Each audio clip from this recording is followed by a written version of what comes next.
3 그리고 4주의 일진사주 명리학 제1125강 시작하겠습니다. 오늘은 양력으로 2021년 12월 5일이고요. 음력으로는 2021년 11월 2일입니다. 오늘 명식은 신축년 기해월 정해일이 되겠고요. 오늘의 일진 정해가 되겠습니다. 자, 오늘 명식은 일간정화가 해월에 태어난 사주 명식이 되겠고요. 사주를 볼 때 제일 먼저 정화라고 하는 것 먼저 살펴보고요. 그 다음에 해월에 대해서 한번 알아보도록 하겠습니다. 자, 일간정이라고 하는 글자, 어저께 병화에 대해서 공부를 했는데 오늘도 정이라고 하는 글자는 오행으로는 화가 되겠습니다. 불의 기운을 가지고 있다라고 하는 것이고, 어저께 공부했던 병화라고 하는 글자는 같은 불이지만 얘는 어떤 불, 음양으로 구분했을 때 양의 기운을 가지고 있는 불, 그래서 양화라고 했고요.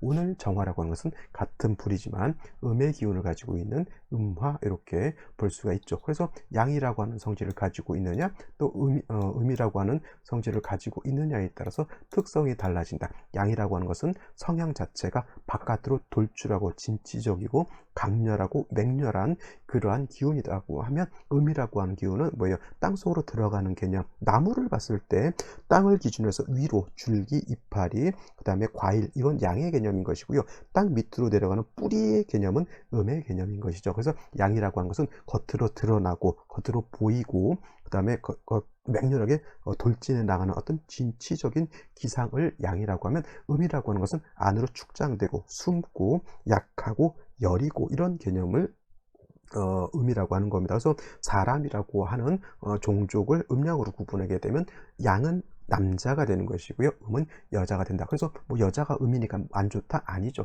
그냥 성향만 가지고 남자에 비해서 여자가 부드럽죠. 여자에 비해서 남자는 좀 강한 성격을 가지고 있습니다. 그래서 남자가 뜨개질하면 좀 이상해 보이고요, 여자가 군대 가가지고 사람 조합 패고 있으면 그것도 좀 이상하게 보입니다. 왜냐하면 음양의 조화라고 하는 것이 좀 이렇게 정해져 있기 때문에. 그렇다고 해서 뭐 남아선호사사 이런 얘기를 하는 것이 아니라 그냥 다 털어버리고 그냥 남자의 특성, 여자의 특성만 이렇게 음양의 법칙상 놓고 보자는 얘기죠. 그래서 같은 화, 불의 기운이라 하더라도 큰 틀에서 놓고 봤을 때 양이 화가 되고 음은 수가 되죠. 근데 같은 양 중에서도 또 음양을 구분하게 되면 병화가 양이 되는 것, 양화가 되는 것이고 음화는 정화가 된다, 이렇게 보시면 되겠습니다. 그래서 같은 화라 하더라도 화는 뜨겁지만은 더 뜨거운 것은 병화가 더 뜨거운 것이고요.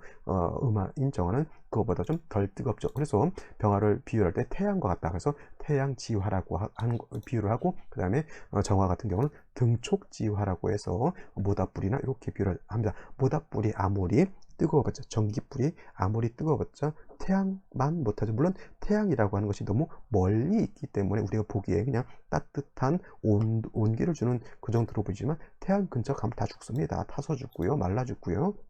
아무튼 태양 플라즈마, 태양 흑점 폭발만 하더라도 지구상에 있는 어떤 전자기기에 영향을 미친다고 하고, 그러한 플라즈마 폭발이 있으면은 지진도 발생하고 그 멀리 있는데도 그러한 영향력을 미친다라고 하는 거죠. 그래서 화 중에서는 지구상에서 볼 수 있는, 그리고 그냥 인간이 막 만들어내는 거 말고요, 자연상적으로 봤을 때 태양이라고 하는 것은 그만큼 지구상에 엄청난 영향을 미치게 되죠. 밝은 빛 하면은 태양보다 밝은 거 없고요, 뜨거운 열기하면 태양보다 뜨거운 것이 없습니다. 그래서 대표적으로 양화인 병화를 갖다가 설명할 때는 태양의 비유를 하는 것이고, 그 다음에 정화, 음화는 등촉지화라고 해서 모닥불 같은 거 이렇게 설명드릴 수가 있겠고, 촛불 같은 것도 해당이 될 수 있습니다. 하늘에는 뭐 달이라든가 별 같은 것도 이렇게 비유해 볼 수가 있겠죠. 또 한 가지, 정화가 인위적, 사람이 만든 불이라고 하면 상대적으로 병화는 자연 발생적인 불이다라고도 볼 수가 있겠고요. 특히 병화, 정화가 약할 때는 인성으로서 생주해 주는 것이 필요한데, 병화든 정화든 음목인 을목으로 생주해 주기보다는 양목인 물로 간목으로서 생주해 주는 것을 좋아합니다. 왜냐하면 이거는 뭐 정인이다 편인이다 이런 것을 떠나서 목을 생해 주는 것은 뭐예요? 물기가 있는 젖은 나무로 생해 주기보다는 물기가 없는 마른 나무로 생주해 주는 것이 필요한데, 을목이라든가 지지로 묘목 같은 경우에는 그야말로 장작이 아니라 풀이죠. 풀인데 물기를 머금고 있는 습목이기 때문에 을목을 가지고 화를 생해주기는 병화든 정화든 별로 좋지 않고요. 특히나 정화 같은 경우에는 사람이 만든 인위적인 불, 촛불도 마찬가지고 사람이 만들었습니다. 모닥불도 사람이 뭐예요? 난방하기 위해서 만들거나 아니면 밥을 짓기 위해서 일부러, 아니 내지는 캠프파이어를 하기 위해서 일부러 만드는 그런 불이죠. 그러면 뭐가 필요합니까? 장작이라든가 연료 같은 것이 별도로 필요하죠. 어렸을 때 뭐 저기 감자라든가 고구마, 겨울에 그런 거 많이 하죠. 이제 집에 있는 고구마를 좀 털어서 가지고 나와서 친구들하고 구워 먹으려고 하면 장작을 주워 와야 됩니다.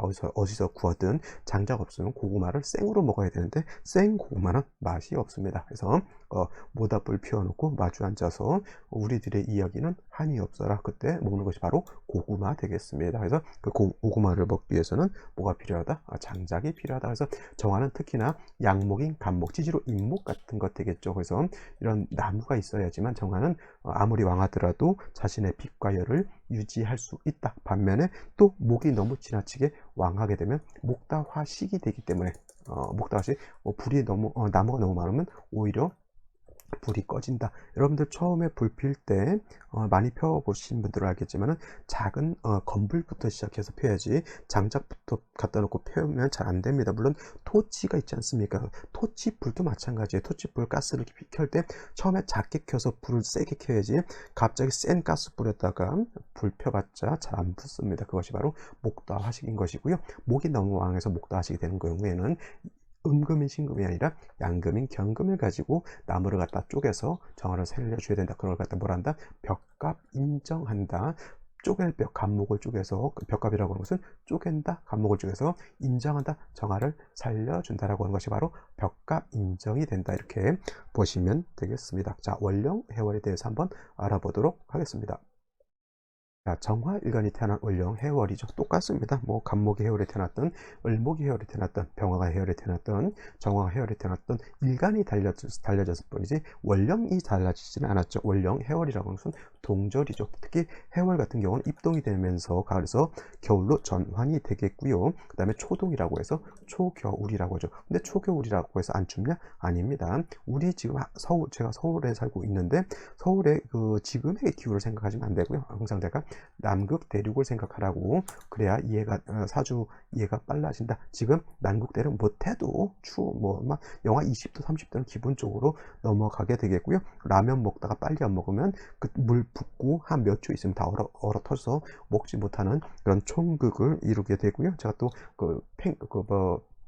황제 펭귄 말씀드렸죠. 황제 펭귄 아빠가 품쓴다, 엄마가 푸는 게 아니라 엄마가 이제 먹이를 구하러 멀리 나가고 아빠 펭귄이 알을 이렇게 보듬고 있다가 발등에서 떨어뜨리는 순간 황제 펭귄 알은 몇 초 사이에 동태된다. 바로 얼죠. 대단히 뻘쭘한 그런 상황이 되죠. 그러니까 이런 거죠. 아내가 남편한테 애기 좀 봐주고 있어. 나 저기 가서 시장 가서 저녁거리 사올게 라고 저녁거리를 딱 사왔는데 애가 자빠져가지고 코 깨져서 코피 나고 있고, 아빠는 애를 어떻게 봐야 될지 몰라서 어리둥절하고 있고, 애는 울고 있고 코피는 나고 있고, 아빠는 뭘 해야 될지 모르고 있고, 이런 상황이 되는 겁니다. 그러면 아내가 들어와서 일단 애를 돌보기보다 남편을 국자한테 패고 애도 하나로 잘 못 보냐 이렇게 되는 거고, 애 코피도 닦고 또 이렇게 해줘야 되는 거예요. 남극 펭귄, 아빠 펭귄이 그 발등에서 저기 알 떨어뜨리면 진짜 수촌에 그 동태됩니다. 그러면 이제 엄마 펭귄이 오면은 저 왼수 같은 그거 이제 다시는 안 만나겠죠. 뭐 그런 겁니다. 뭐 그래서 이 해월의 추위라고 하는 것은 한국의 겨울을 생각하지 마시고 남극 대륙의 추위를 생각하시면 되겠습니다. 뭐가 필요하다? 조후가 필요하다. 굉장히 추우기 때문에 화로서 따뜻하게 해주는 것이 필요하다. 이렇게 보셔야 될 것 같고요. 근데 일간이 뭐 정화이니까 굳이, 물론 이제 병화가 있으면 도움이 됩니다만은, 그래도 일간이 화이니까 굳이 조후에 큰 문제를 둘 필요는 없겠지만은, 일단 원령 이라고 하는 것을 봤을 때 조후라고 하는 것은 매우 필요하다. 조후는 뭘로 한다? 병화로 한다. 정화 가지고는 조후에 그것은 매우 적겠고요. 또 해월은 수왕절이라고 했고요. 수가 굉장히 왕합니다. 해월은 임간지가 되는 것이고, 다음 달 자월이 되면 수의 제왕지가 되기 때문에 실로 가장 춥고 수가 왕할 때는 언제다? 해월, 자월이 가장 춥고 한습하다라고 하는 것도 중요한 거. 반대 수는 왕한데 화라고 하는 것은 해월에 뭐가 된다? 절지가 된다. 병화도 절지가 되는 것이고요. 정화도 절지가 된다. 절지가 된다라고 하는 것은 신왕하다, 신약하다, 신약하다가 답이 됩니다. 특히 병화는 그래도 태양지화라고 해서 남자 같은 불이기 때문에 관살이 좀 왕해지더라도 한번 버틸 여력이라도 있는데, 정화라고 하는 것은 뭐와 같다? 촛불과 같다. 모닥불과 같다. 모닥불 펴놓고 촛불 펴놨는데 바닷가에 해월이 뭐야? 해수가 뭐야? 바다잖아요. 바닷가 모진 파도가 치고 바람이 부는 그 겨울에 촛불 켜는 거하고 똑같습니다. 언제 어떻게 될지 몰라요, 촛불이. 그러니까 어떻게 됩니까? 해월의 정화가 태어나게 되면 물론 예부터 생조해주고 도와준 것이 가장 절실을 하겠죠. 그러면 정화는 제가 뭐가 필요하다고 했습니까? 사시사철 간목은 있어줘야 된다라고 하는 것. 그래서 해월의 정화가 태어나게 되면 일단 눈을 씻고 뭘 찾아봐야 된다? 간목이 있는지 없는지를 살펴봐야지. 간목이 없다, 이거는 뭐예요? 금방 파도가 쳐서 모닥불이 촛불이 꺼지게 된다라고 하는 것이 문제가 되죠. 정화를 얻은 상태에서 얘를 꺼뜨리지 않게 해놓은 상태에서 지지로 다시 인목이라든가 사화라든가 오화 등의 인목, 사화, 오화 등의 뿌리를 둔다라고 하면 금상첨화가 되는데, 일단 너무 욕심부려서는 안 되고 정화가 해월에 태어났을 때 간목이 있느냐 없느냐를 먼저 살펴보는 것이 매우 중요하고요. 더해서 이런 글자들이 있는 것, 이런 것도 살펴봐야 된다. 또 한 가지, 해월은 수가 왕하고 화는 약하지만 목은 뭐예요? 목은 여기가 장생처가 되죠. 장생처. 그래서 예를 들어서 여기에 다시 인목 같은 것이 있게 되면 인의 한 목이 되면 마치 겨울의 해월에 목이라 하더라도 마치 봄 인묘월에 태어난 목처럼 왕해진다. 이런 경우에는 반드시 금으로서 목을 갖다가 절제시켜 줘야 된다. 그게 뭐예요? 바로 경금으로서 벽각 인정해 줘야 된다라고 하는 그런 개념도 여러분들이 아셔야 할 것 같고요. 또 한 가지, 어저께 병화 했을 때도 말씀드렸지만 해월의 정화가 임수가 투출하게 되면 이건 수가 너무 왕해지기 때문에 간목 하나만 가지고 안 되고 무토로서 저 임수를 제방해 주고 간목을 별도로 생조해 주는 쪽으로 가야 되겠고요. 특히나 개수가 투출하게 되면 이거는 정화 입장에선 임수는 그래도 정관이라고 해서 좀 어느 정도 융통성 있게 보이지만 개수는 바로 칠살이죠. 바로 정화를 갖다 직극해 버린다라고 하는 거, 이거 무조건 제해야 됩니다. 이거는 아시겠죠? 그래서 해월의 어떤 일간도 마찬가지겠지만 특히 정화는 약한 촛불과 같기 때문에 해자 축월에 임계수 투출하게 되면 뭐예요? 이거는 비상사태 이렇게 메모해 두셨다가 정리해 두시기 바랍니다. 해월의 정화는 가장 먼저 간목을 어떻느냐를 먼저 보시고요. 그 다음에 지지로 혹여라도 인사호 등의 뿌리를 두는 것도 매우 중요하다, 이렇게 정리를 해 두시면 되겠습니다. 자, 그러면 오늘의 명식을 다시 한번 살펴보도록 하겠습니다. 오늘 명식, 정화일간이 해월에 태어난 사주 명식이고요. 이걸 갖다가 격국이라고 하는 거 살펴보게 되면, 격국이라고 하는 것은 일간과 월령과의 관계를 살펴보는 것. 오늘 일간 정화라고 하는 것은 음화가 되겠고요. 그 다음에 월지 해수라고 하는 것은 양수가 되죠. 그래서 일간은 그 다음에 월지는 양이 되죠. 대 양. 하지만 수가 극하는 관계, 수화를 극하는 관계, 일간 정화를 수가 극하는 관계가 있기 때문에 저 육지는 관성이 되겠고요. 관성은 정관이라고 하는 것, 편관이라고 하는 것으로 구분할 수 있는데, 오늘은 대 양의 관계가 되기 때문에 어떤 것? 정관, 정관, 격이 이렇게 되겠습니다. 단 중요한 것, 해월은 일간은 약하고 수가 왕하기 때문에 신약, 관, 왕한 그런 사주 국세가 되겠고, 만약에 해중에 있는 임수가 아닌 해중에 있는 지장간 간목이 투출하게 되면, 간목이 정관에 투출하게 되면 이거는 정관격이 아니라 뭐예요? 정인격으로 바뀔 수 있다. 그래서 관성이 인성을 상하고 인성이 나를 생해주는 아주 아름다운 관계, 관인상생의 사주국세가 된다. 그래서 제가 말씀드렸죠. 해월의 정화는 간목이 있느냐 없느냐가 매우 중요하다라고 말씀을 드렸던 것입니다. 그리고 일간이 정화니까 조우는 별도 필요 없다 하더라도 병화를 얻으면 그럼 나쁩니까? 좋습니까? 병화를 얻으면 이거는 좋은 겁니다. 어떤 분들이 정화는 달이고 얘는 태양이기 때문에 달이 태양을 보면 빛을 뺏긴다, 이걸 좀 좋게 말하면 탈광된다, 이렇게 보는 것인데, 정화는 왕했을 때는 병화가 필요 없지만 이렇게 해자 주걸의 일간 정화가 약한 경우에는 병화를 보면 탈광으로 보지 않고요, 오히려 도움을 얻을 수 있다, 이렇게 보실 수 있는 겁니다. 자, 오늘 연주를 보게 되면 축토라고 하는 것이 있죠. 이건 마찬가지로 정화일간이 해월이 태어나서 일간이 약한데, 축토는 식신이지만 약한 일간의 기운을 뺏어가는 역할을 하게 되겠죠. 그다음에 일지를 보게 되면 해수라고 하는 것이 있습니다. 정해일주가 되겠죠. 정해일주.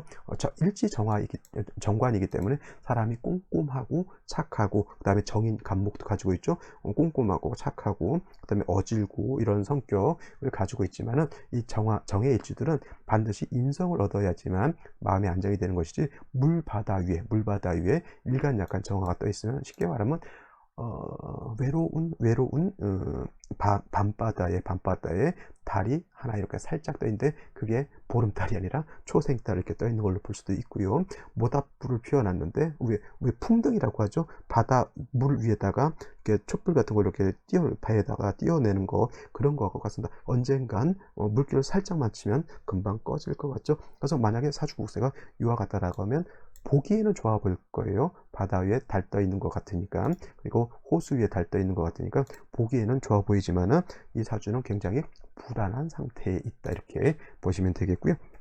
수가 많아져 가지고 문제인데, 월간의 기토는 뭐예요? 수를 제하는 용도가 아니라 약한 일간의 기운을 뺏어가는 용도가 되겠고요. 그 다음에 연간의 신금 또한 금은 수를 생하는 역할을 하기 때문에, 일간이 왕하면 상관이 없겠지만 일간이 약한 상태에서는 이렇게 관성도 식상도 재성도 내 것이 아니다. 반드시 생시에서는 뭘 얻어야 된다? 인성이라든가 비견급제를 얻어서 약한 정화를 어떻게 된다? 도와야 된다. 이것이 답이 되겠고, 그 관점에서 생시를 보면 되겠습니다. 자, 3주까지만 놓고 봤을 때 정화일간이 뿌리들 것이 하나도 없고요. 다 나를 공격하거나 아니면 나의 기운을 뺏어가거나 오히려 나의 상황을 안 좋게 만들어주는 것이죠. 나를 공격한다라고 하는 것은 수를 말하는 것이고요. 나의 약한 기운을 뺏어간다라고 하는 것은 토를 말하는 것이고, 해월에 춥고 배고프고 갈 곳 없는 상황에서 나의 상황을 더 안 좋게 만들어주는 것은 금이겠죠. 금이 수를 생하게 되면 환경 자체가 더 추워지고, 또 수가 왕해지게 되면 그 수는 다시 나를 공격하기 때문에 그렇겠죠. 3주까지만 놓고 봤을 때 굉장히 좀 안 좋은 상황. 그래서 일간을 도와줘야 되는데, 경자시 같은 경우는 다시 재관을 받기 때문에 안 좋고요. 신축시 또한 나의 기운을 뺏어가는 그 다음에 안 좋은 상황을 더욱 안 좋게 하는 금을 받기 때문에 이거는 매우 좋지 못하다. 근데 이민시 이렇게 되게 되면, 물론 해월에 임수가 투출돼서 요거는 임수 투출되는 것은 썩 좋은 건 아니지만은, 좋건 말건 간에 일단 인목을 받아서 인목 하나만 있는 것이 아니라 월령에 있는 해수까지는 아니라 하더라도 일지에 있는 해수를 땡겨서 인해 합목이 되게 되면, 목이 되게 되면은 목이 왕해지게 되고 일간이 뿌리를 둘 수 있기 때문에, 이 정도 이민시는 경자 신축시에 비해서는 나쁘지 않은 생시고요. 개묘시는 목을 봤다 하더라도 묘목은 승목이고요. 해묘한목한다 하더라도 다시 칠살인 개수가 투출돼서 일간을 극하려고 하겠죠. 기토가 얘를 제해야 되는데, 신금이 있으면 기토는 얘를 제하는 것이 아니라 금을 생하고, 금이 다시 얘를 생하려고 하는 그런 역할이 되고, 또 한 가지 인목 안에는 제가 뭘 강조했죠? 항상 인중병화가 있다라고 하는 것. 그러니까 정화는 인에 뿌리를 둘 수 있지만 정화는 묘에는 뿌리를 둘 수 없다라고 하는 것이 단점이 되겠고, 갑진시 같은 경우에는 간목이 투출돼서 일간을 생해주는 것은 좋지만 일간을 빼고 나면 온기가 하나도 없잖아요. 조우가 되지 않는 것. 그래서 이런 경우는 화가 한 점 정도 더 있어주는 것이 필요하겠고요. 을사시 같은 경우 시지 사화를 받지만 이건 사에 상충하게 되면 사화가 어떻게 됩니까? 박살이 나죠. 이건 좋지 못한 화를 받다 하더라도 별로 좋지 못하고요. 이런 경우가 예를 들어서 목이 없는 것이 좀 단점이라 하더라도 충이 되죠. 어떤 분들도 멀리는 또 축토를 끌어다가 축고형 된다라고 보지만 개뿔 그렇게 생각하시면 안 되겠고요. 병화가 투출되어 있다 하더라도 정화의 빛을 뺏어가는 것이 아니라 약한 정화를 도와줄 수 있고, 정화가 오의 불을 둘 수 있고, 그 다음에 병화도 오의 불을 둘 수 있죠. 제가 봤을 때 12생시 중에서 오늘은 병호시가 가장 좋은 것. 을사시가 좋아 보여도 사회상충되면 이건 좋지 못하죠. 태어나기도 좋은 옷이니까 뭐 괜찮은 생시. 오늘은 3주까지가 매우 좋지 못합니다. 하지만 그래도 이 정도 되고, 운은 어디로 가야 되나? 운은 역시나 목화 운으로 가야지만 발복할 수 있다. 이렇게 보시면 되겠습니다. 오늘은 여기까지 설명드리도록 하고요. 나머지 정미, 무신, 기유, 경수, 신해 결코 좋지 못한 생시들이고, 만약에 병호시를 봤는데도 목화운으로 가야 된다라고 하면 나머지 경자, 신축, 무신기유, 경술신의 모든 생신은 어디로 가야 된다? 금수운을 만나기보다는 목화운을 만나는 것이 좋겠고, 초년 금수운은 대체적으로 좋지 못한 운이다라고 보시면 되겠습니다. 자, 오늘 여기까지 설명드렸고요. 내일 또 찾아뵙도록 하겠습니다. 감사합니다.